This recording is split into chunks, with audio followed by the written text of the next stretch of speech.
For decades, the royal family has guarded its secrets behind velvet curtains and sealed vaults. But what happens when one of its most disciplined members steps forward and confirms what was never meant to be spoken aloud? A hidden clause, a private document, and a decision that could permanently redraw the monarchy's future. When Prince Edward finally broke his silence, the palace did not deny it, and that silence said everything. Before we go deeper into what this really means for the royal family, make sure to subscribe so you don't miss a single update. The rumor had existed long before the confirmation. It moved quietly through private corridors and carefully worded conversations, whispered between advisors who understood the weight of legacy. A sealed clause, they said, tied to the late Queen's final estate directives. Not a simple adjustment, not routine estate planning. Something deliberate, something protective. Months before Prince Edward uttered a single word, senior members of the family had already begun sensing a shift. Meetings felt heavier. Conversations ended more abruptly. The air was thick with what no one dared to articulate. The Queen had made a final decision that would not please everyone. Prince Edward carried the burden of that knowledge longer than most realized. Known for restraint and discipline, he was never impulsive. His loyalty to the institution ran deeper than ambition, deeper than rivalry. And yet, when speculation intensified and questions began circling beyond palace walls, silence itself became dangerous. He understood what confirmation would trigger. He understood that once spoken, the clause could not be softened or reframed. But he also understood that uncertainty breeds instability, and instability is the one threat the monarchy cannot afford. So he stepped forward, measured and calm, confirming what had once been dismissed as gossip. The reaction was immediate, even in its quietness. Shockwaves rippled through extended branches of the royal family. No dramatic statements, no public outrage, just recalibration. Because the clause was not symbolic, it was precise. The Queen had assigned key royal estates solely to William's children, not shared among cousins, not divided through tradition. Solely, a single word that shifted centuries of inherited expectation.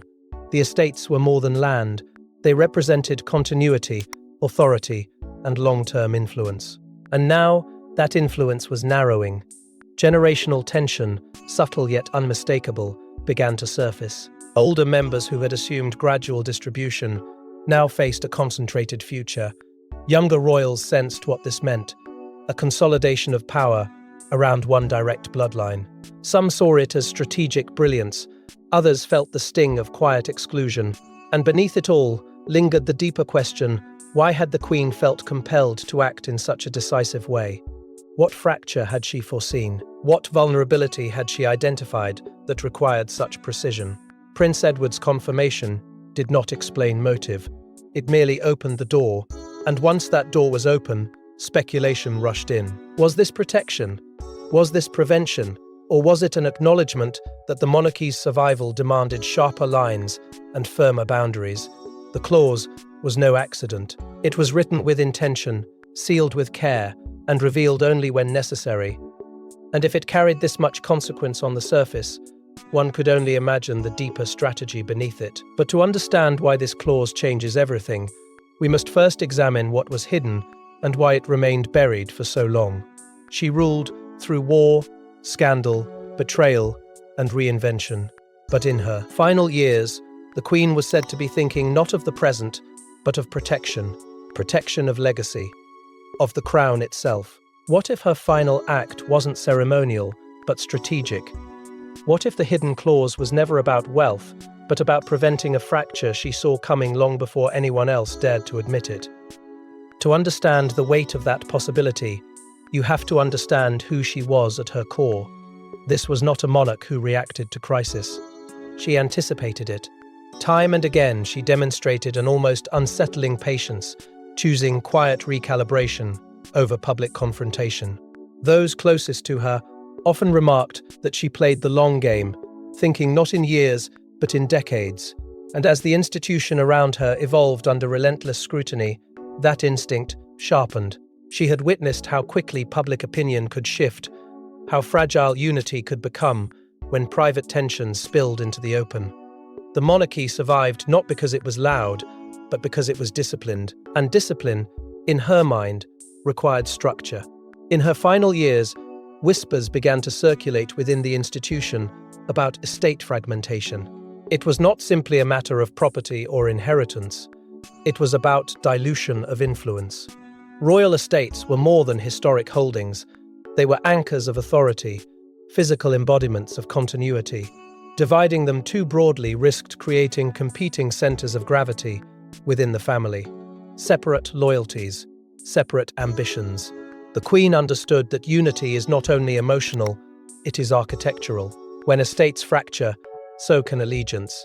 Behind closed doors, conversations reportedly turned toward restructuring inheritance frameworks, not to punish, not to reward, but to streamline.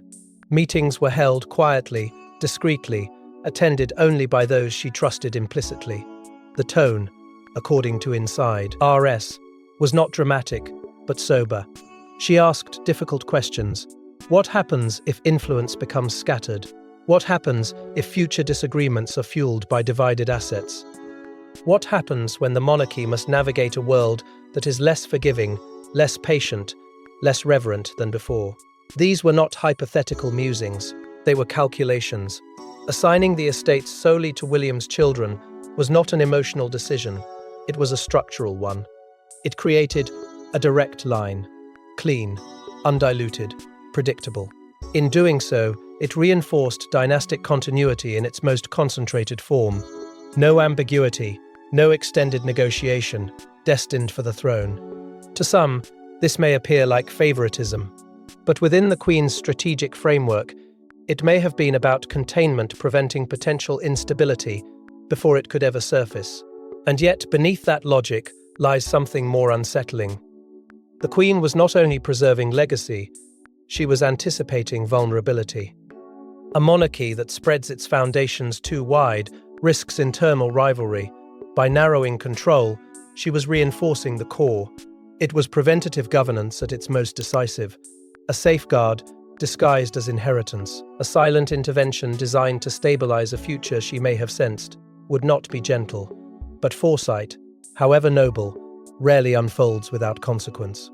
Because while the clause may have strengthened one branch, it inevitably redefined others. And in a family where symbolism carries emotional weight, that redefinition does not go unnoticed. And yet, the clause did not simply preserve stability, it created an unexpected ripple of consequence that no one inside the palace could ignore. Prince Edward has never been the loudest royal in the room.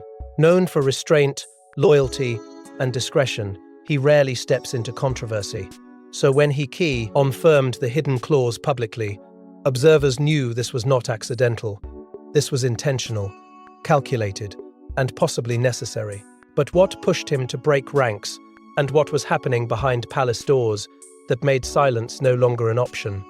For decades, Edward cultivated a reputation as the monarchy's quiet stabilizer. While others commanded headlines or weathered storms of scandal, he operated in the background, reinforcing continuity without demanding recognition. He understood the unspoken rule of survival within the institution. Endurance requires discipline.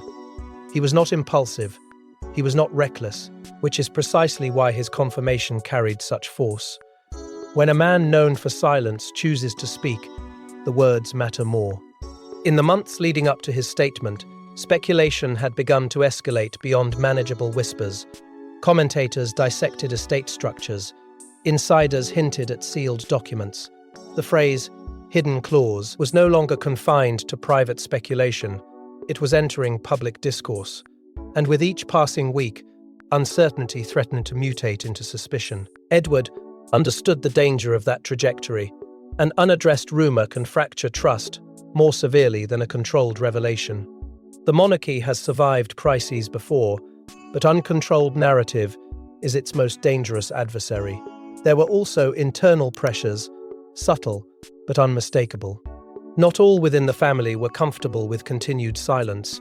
Some argued that confirmation would neutralize speculation. Others feared that disclosure would ignite tension. Edward found himself positioned between those instincts, balancing institutional loyalty with familial sensitivity. The weight was personal. He had been entrusted with the Queen's final wishes. To remain silent felt protective, but to clarify felt necessary. And necessity, in monarchy, often overrides comfort. When he finally confirmed the clause, his wording was deliberate. He acknowledged its existence without detailing its architecture. He validated the Queen's authority without dissecting her reasoning. It was a masterclass in controlled transparency. Enough to stabilize the narrative, not enough to expose internal dynamics, yet even that measured confirmation sent ripples through the family. Reactions were restrained, but discomfort lingered beneath the surface. Because while Edward framed his statement as honoring the Queen's intentions, others recognized what it implied: a consolidation of power that would inevitably redefine their positions. His decision was both protective and disruptive. Protective of the Queen's legacy, protective of institutional clarity, but disruptive to the delicate equilibrium that had long balanced expectation with hierarchy. In stepping forward, Edward did not choose sides publicly. Yet by confirming the clause, he reinforced its reality, and reality, once spoken aloud, demands reckoning. There was no turning back. The moment he spoke, speculation shifted from whether the clause existed to what it truly meant. The focus narrowed, the conversation sharpened. The monarchy could no longer hide behind ambiguity. And as the implications unfolded, one question began to dominate the discourse, quietly but relentlessly. Because once the clause was confirmed, attention shifted immediately to its most controversial detail: who was excluded. These are not ordinary properties. They are symbols of monarchy itself, historic estates intertwined with identity, authority, and prestige. And now, they belong solely to the next generation of William's bloodline. No shared control, no divided stewardship, a singular path forward. But what does it mean when centuries-old estates bypass established expectations and leapfrog directly to the grandchildren? To grasp the magnitude of this shift, one must understand what these estates truly represent. They are not mere residences tucked behind gates. They are pillars of royal continuity, woven into coronations, statecraft, and the quiet theatre of influence that sustains the crown. For generations, these lands have symbolized stability, proof that while governments change and public opinion evolves, the monarchy endures. Ownership of such estates is never casual. It signals proximity to the core of power. Traditionally, inheritance within the royal structure has followed patterns of gradual distribution. Senior members held stewardship roles. Branches maintained influence through access and responsibility. This model created balance, sometimes fragile, but functional.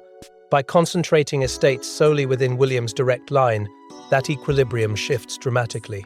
The structure tightens, the circle narrows. The message, whether intentional or no, becomes unmistakable.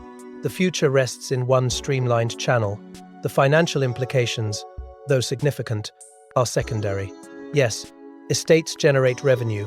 Yes, they carry maintenance costs and economic influence. But the true currency here is symbolic dominance. Control of these historic holdings translates into narrative authority. It reinforces who embodies continuity and who orbits it. William's children are not simply inheriting property, they are inheriting institutional gravity. Within extended royal circles, reactions were measured but profound. For some, the decision clarified the future. For others, it quietly redefined their relevance. When legacy assets consolidate, so does perception. It is one thing to understand hierarchy intellectually. It is another to witness it codified in sealed documents.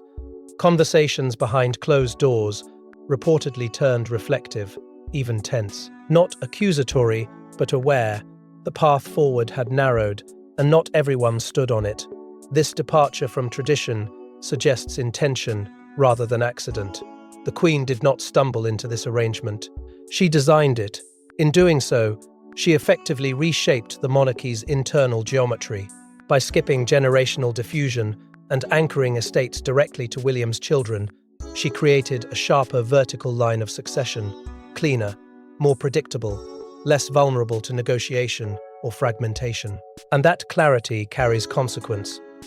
It reshapes long-term hierarchy by reinforcing a singular epicenter of influence.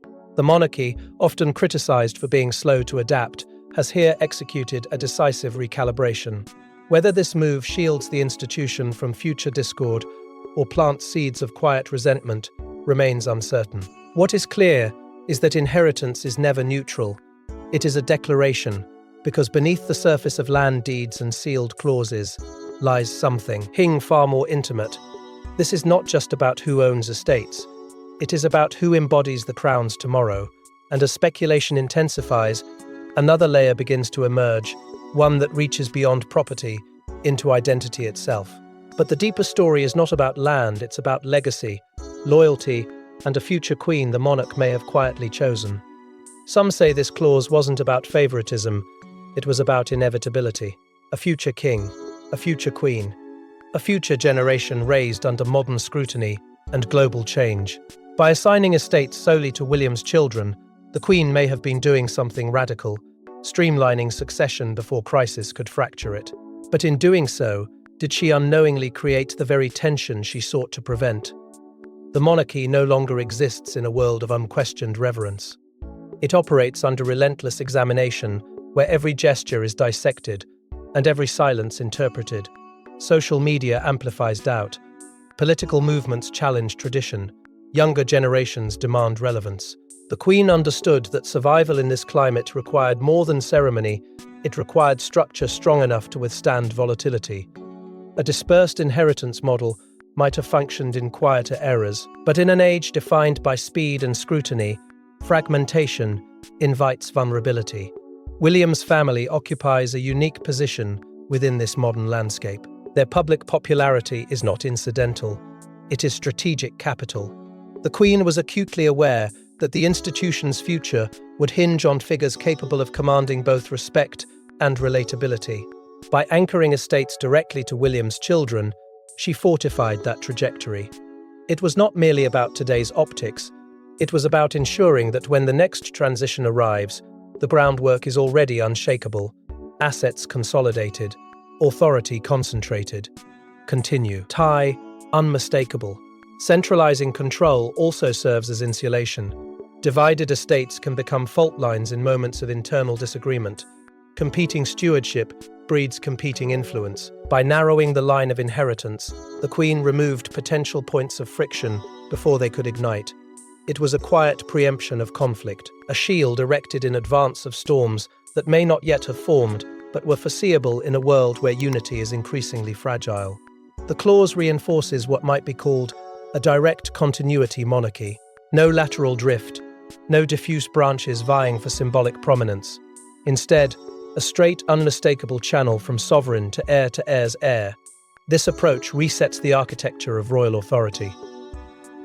It suggests that the future will not be negotiated across extended lines, but secured within a focused core. For some, that clarity offers reassurance. For others, it signals narrowing space. And then there are the children themselves. Young, still forming their identities, now bearing the invisible gravity of estates tied not just to wealth, but to destiny. The emotional weight is immense. They are not merely beneficiaries, they are custodians in waiting of a legacy fortified by deliberate design. The Queen may have sought to empower them, but empowerment within monarchy is never light. It demands resilience long before adulthood. This decision feels almost prophetic, as if the Queen anticipated a moment when the institution would need unmistakable cohesion. By acting decisively, she enacted a generational reset. Authority shifts forward, influence recalibrates. The monarchy evolves, not through spectacle, but through structural refinement. Yet inevitability does not eliminate consequence. A streamlined future inevitably reshapes the present. And while some interpret the clause as visionary protection, others perceive something more personal, a reordering of place, of relevance, of expectation.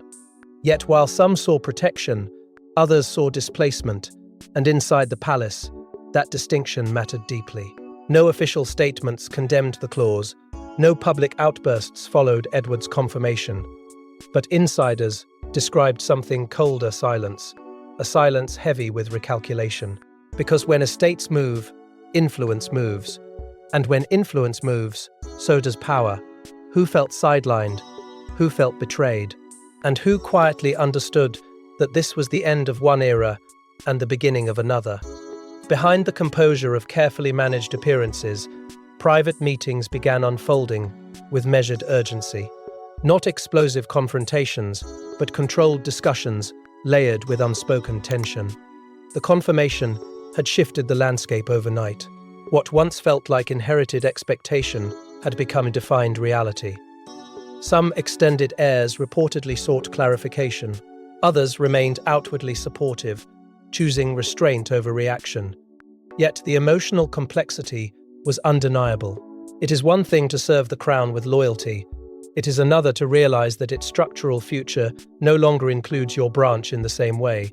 For some, the clause felt symbolic rather than personal. They framed it as strategic necessity, an institutional adjustment rather than a familial slight. But symbols within monarchy are rarely neutral. When estates anchor legacy, exclusion can feel intimate. The distinction between structural reform and personal rejection blurred in quiet conversations. Was this about efficiency or about narrowing trust? No one accused openly, no one challenged publicly, yet the recalibration was real.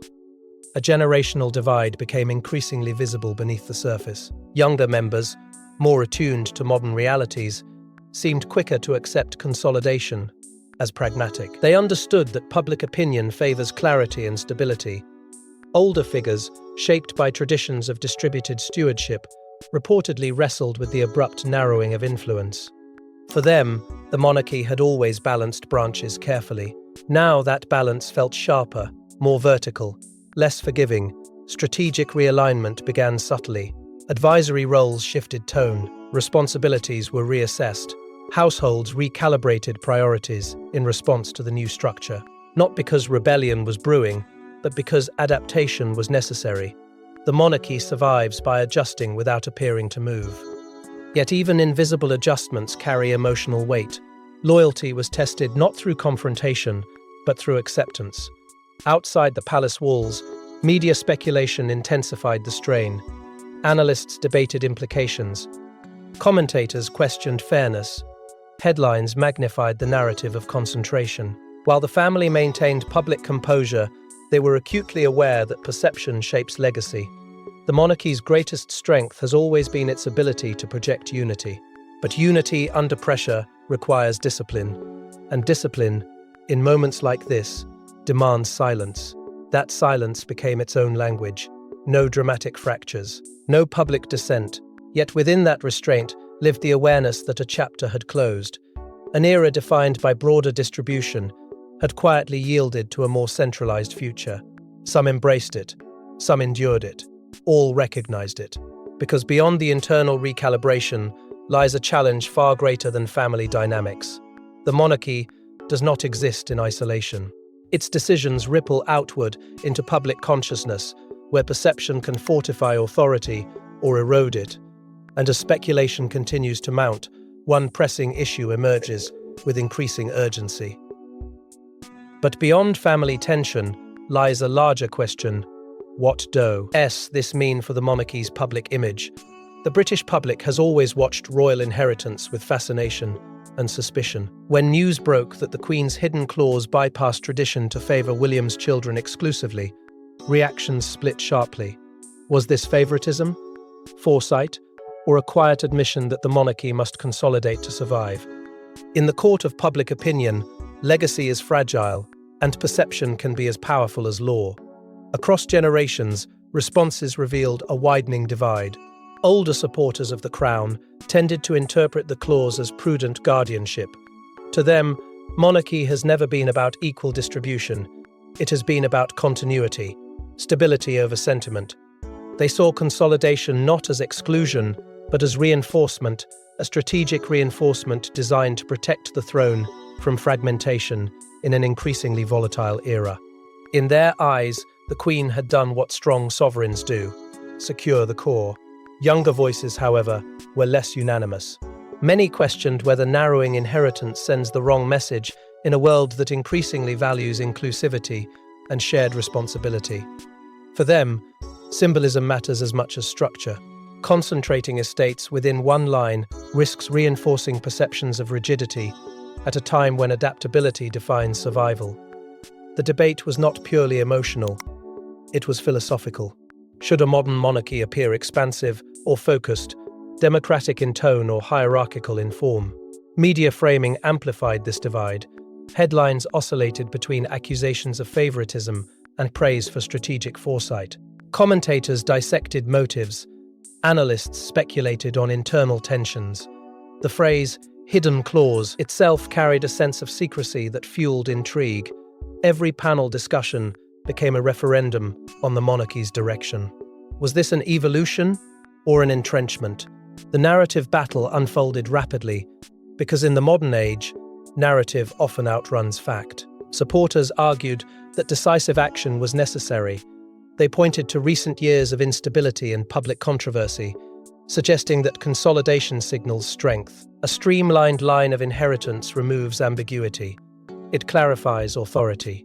It prepares the institution for smoother transitions.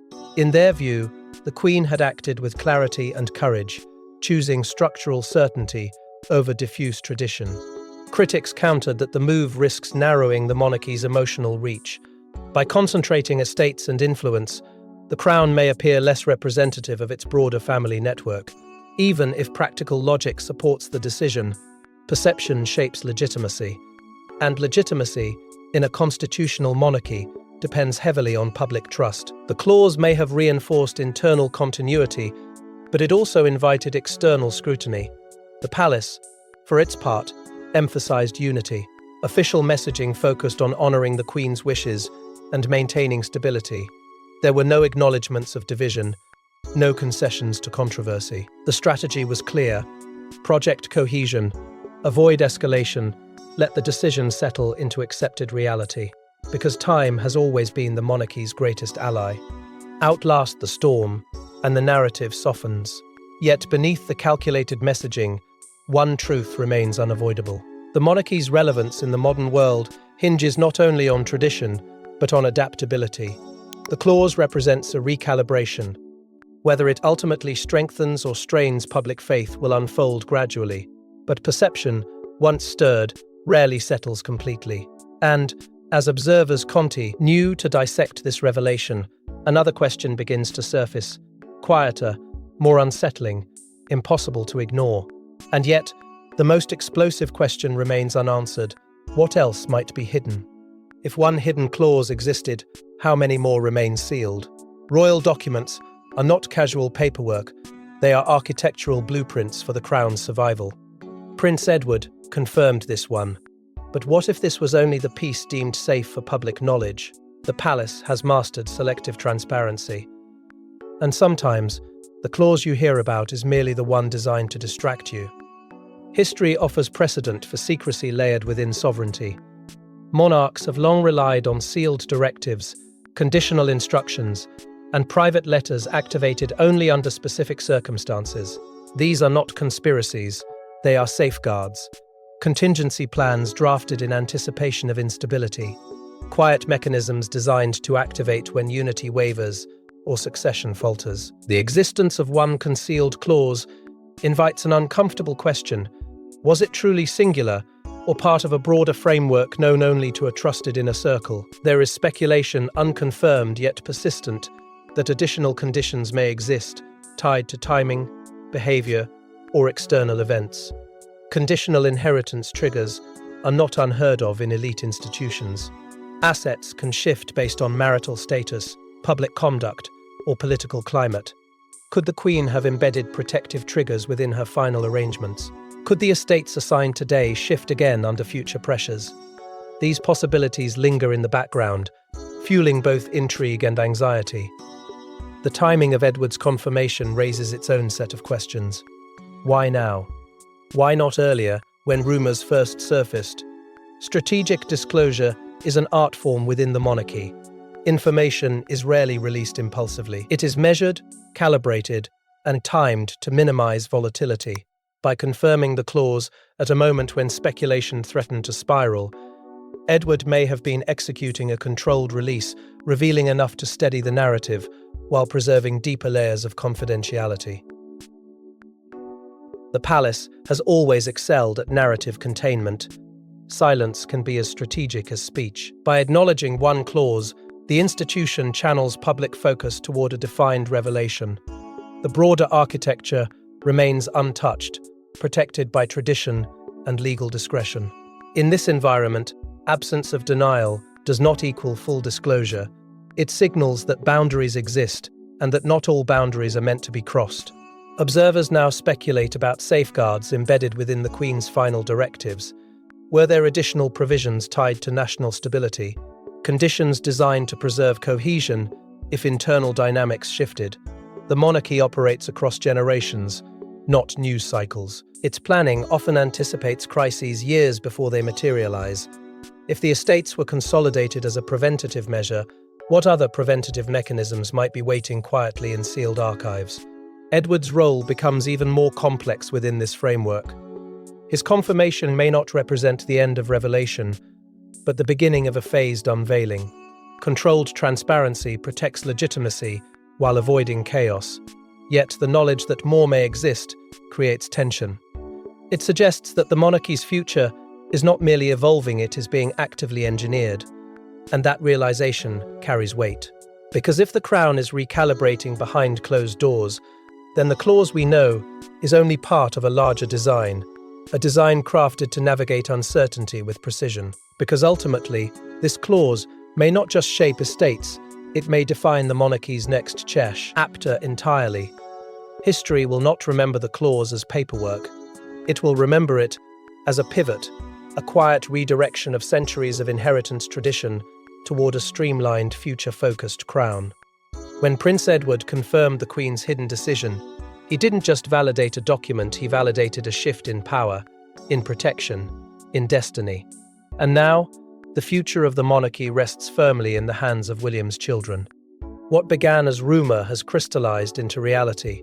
This clause is not simply an administrative adjustment, it is a generational transfer of gravity. Authority, once diffused across branches, now aligns with deliberate clarity. The Queen's final move was not impulsive sentiment, but architectural foresight. She understood that institutions do not collapse suddenly, they erode when structure weakens. By consolidating estates and influence into a singular line, she fortified the spine of the monarchy for decades to come. The long-term implications stretch far beyond land deeds and ceremonial titles. A streamlined royal structure changes how decisions are made, how influence flows, how loyalty is defined. It narrows ambiguity. It sharpens hierarchy. It prepares the crown for a world less forgiving than the one she inherited. In this recalibration, there is both strength and sacrifice. Strength in clarity, sacrifice in the quiet displacement of tradition that once favored broader distribution. Prince Edward's role in this transformation cannot be understated. He became the guardian of a final strategy, the voice that carried her intention into public consciousness.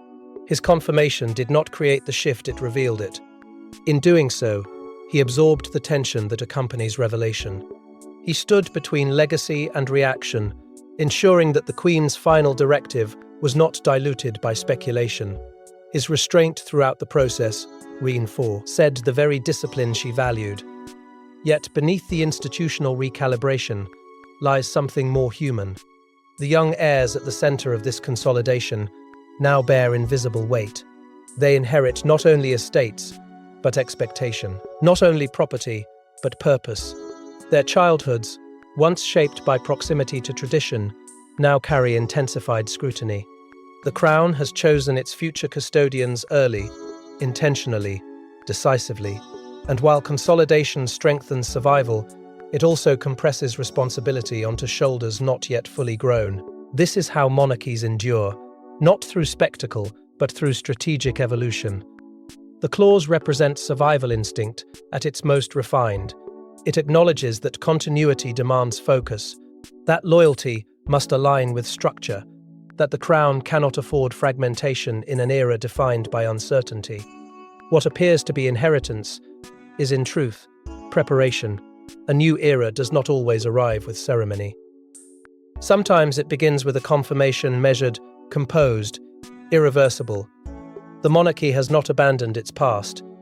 it has recalibrated it. And in that recalibration lies a quiet but undeniable truth. The institution is entering its next chapter intentionally, not reactively. The pivot has occurred. The line has been drawn.